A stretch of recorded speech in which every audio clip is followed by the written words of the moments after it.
bagaimana kabar kalian hari ini? Ibu harapkan anak-anakku dan keluarga sehat dan bahagia selalu. Pada pertemuan sebelumnya, kita sudah membahas tentang pencemaran lingkungan beserta penyebabnya. Pada pertemuan kita kali ini, kita akan melanjutkan pembahasan tentang pencemaran lingkungan, yaitu dampak pencemaran lingkungan beserta usaha-usaha yang akan dilakukan untuk mengurangi pencemaran lingkungan tersebut. Baik anak-anak, mari kita lanjutkan materi pencemaran lingkungan. Kompetensi dasar untuk materi ini, yaitu menganalisis terjadinya pencemaran lingkungan dan dampaknya bagi ekosistem. Tujuan pembelajaran yang ingin dicapai setelah materi ini selesai adalah diharapkan anak-anakku yang cerdas dapat menjelaskan dampak pencemaran air. 2. Dapat menjelaskan dampak pencemaran udara. 3. Dapat menjelaskan dampak pencemaran tanah. 4. Dapat menjelaskan cara menanggulangi pencemaran lingkungan. Seperti yang sudah dibahas sebelumnya, bahwa pencemaran lingkungan merupakan satu dari beberapa faktor yang dapat memengaruhi kualitas lingkungan. 1. Dampak pencemaran air. Pembuangan bahan tercemar secara langsung ke dalam perairan dapat menyebabkan terjadinya pencemaran pada perairan tersebut. Beberapa dampak pencemaran air antara lain: 1. Penurunan kualitas lingkungan. 2. Gangguan kesehatan. 3. Pemekatan hayati. 4. Mengganggu pemandangan. 5. Mempercepat proses kerusakan benda. Usaha-usaha yang dapat dilakukan untuk mengatasi terjadinya pencemaran air antara lain: 1. Membuat kolam stabilisasi. 2. Membuat instalasi pengolahan air limbah. 3. Pengelolaan ekstreta. 4. Mendaur ulang semua sampah yang bisa didaur ulang. Ada 4 upaya yang bisa dilakukan untuk mengurangi sampah, yaitu recycle atau pendaur ulangan. Misalkan, sampah yang dapat terurai bisa dijadikan kompos. 2. Reuse atau penggunaan ulang. Misalnya, botol bekas sirup dapat digunakan lagi untuk menyimpan air minum.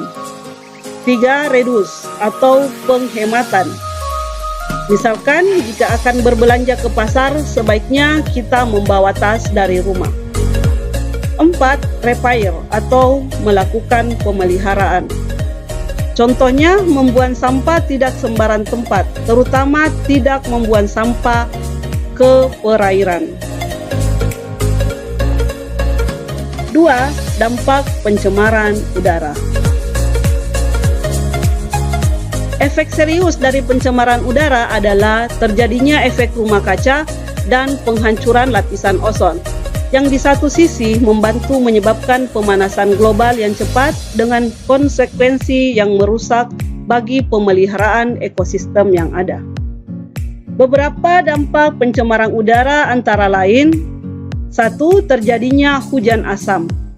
Pencemar udara seperti SO2 dan NO2 bereaksi dengan air hujan, membentuk asam dan menurunkan pH air hujan. 2. Terjadinya efek rumah kaca. Efek rumah kaca disebabkan oleh keberadaan CO2, CFC, metana, ozon, dan NO2 di lapisan udara kita. 3. Kerusakan lapisan ozon.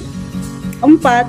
Pada kesehatan, terjadinya gangguan saluran pernafasan, penyakit jantung, gangguan reproduksi, hipertensi, dan kanker. Terakhir, pada tanaman. Usaha untuk menanggulangi pencemaran udara yaitu: 1. Melakukan penghijauan dan membuat taman-taman kota. 2. Tidak membakar bahan-bahan beracun di udara terbuka. 3. Membatasi penggunaan freon dan CFC dalam kehidupan sehari-hari. 4.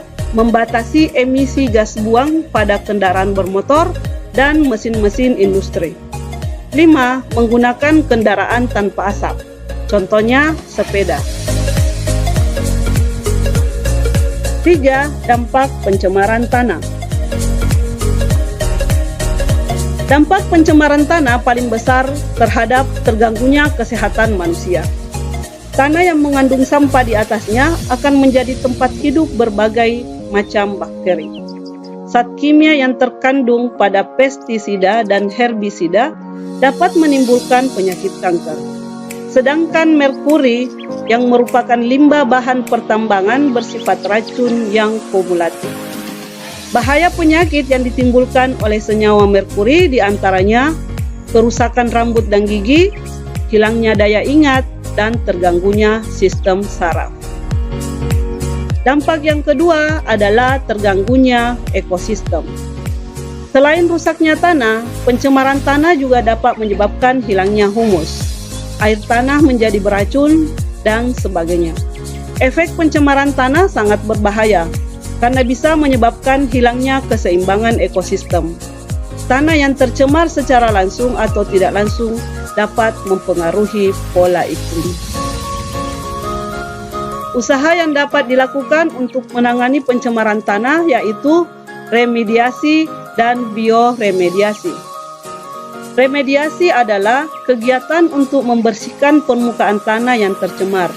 Ada 2 jenis remediasi tanah, yaitu in situ dan ex situ. In situ artinya pembersihan di lokasi tanah yang tercemar. Sedangkan ex situ artinya penggalian tanah yang tercemar dan kemudian dibawa ke daerah yang aman. Bioremediasi adalah proses pembersihan pencemaran tanah dengan menggunakan mikroorganisme seperti jamur dan bakteri. Bioremediasi bertujuan untuk memecah atau mendegradasi zat pencemar menjadi bahan yang kurang beracun atau tidak beracun. Demikianlah tadi pembahasan mengenai dampak dari pencemaran tanah, pencemaran air, dan pencemaran udara, beserta upaya-upaya yang dapat dilakukan untuk mengatasi pencemaran-pencemaran lingkungan tersebut. Selanjutnya, silakan anak-anakku mengerjakan latihan soal yang terdapat pada LKPD yang telah Ibu berikan.